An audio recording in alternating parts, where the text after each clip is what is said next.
All right, I've got a farm fellow that I met just over the phone a little while ago, and his name is Joel. Let me see. I got to find it. Greeno is the last name. What's the first name? Joel. It is. Joel, I'm so glad to have you here.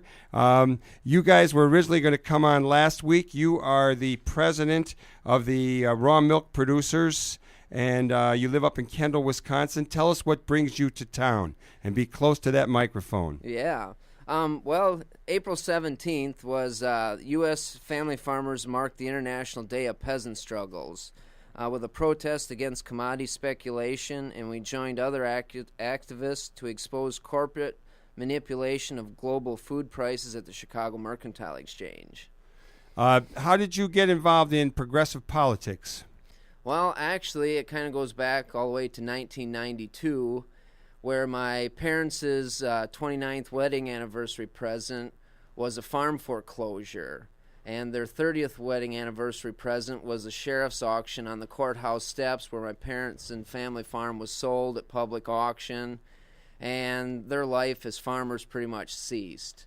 And I started asking the questions, my family worked hard, they were good farmers, why were they forced out of business? And that basically, all these years later has led me to Chicago and the Chicago Mercantile Exchange. So the demonstration yesterday at the Mercantile Exchange was for what reason? Why were you there? Basically, as being a dairy farmer, back in 1996, there was what took place was called Black Friday, and cheese commodities were traded at the National Cheese Exchange in Green Bay, Wisconsin, and somebody dumped cheese in that market that dropped farmers' milk prices 30% in a single day's trading.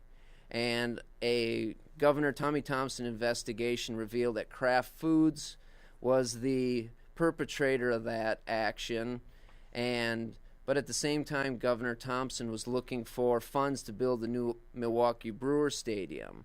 Well, it was just coincidence that Philip Morris Corporation owned Miller Brewing Company, Oscar Mayer, and Kraft Foods. And a check from Miller Brewing Company to Tommy Thompson for the Brewers Stadium ended the investigation, and they subsequently moved all cheese trading to the Chicago Mercantile Exchange. You were downtown yesterday, and you called it the International Day of Peasant Struggle. Tell us a little bit about that.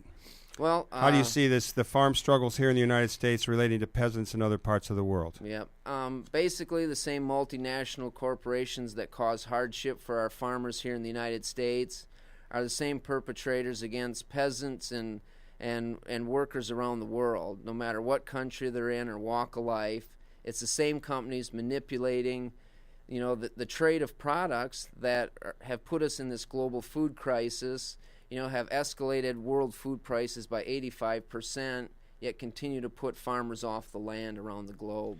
We're going to run out of time for this segment, but I want to ask you what your view as a progressive farmer is of President Obama's appointment of the former governor of Iowa to head the agricultural sector, and what do you think are what's the outlook for farming in the United States and any real change under Obama?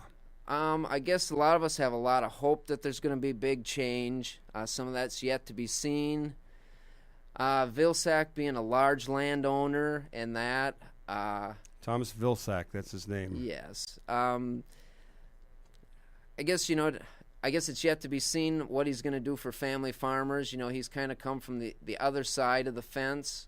And so we're hoping good things of the department. We have some good connections there, but there's a lot of work to do, and we haven't seen a lot of action from that office yet. Joel Greeno, give us a website where people can find out more. They can go to the National Family Farm Coalition website, and you'll be able to find all the information I just discussed. I apologize, this is a short segment, but we're looking forward to having you back on because agriculture is something close to my heart. I did come out of the 4-H club, and I'm always looking for a better deal for farmers. Well, thanks for having me. And thanks for coming on, and I'm glad you found your way here.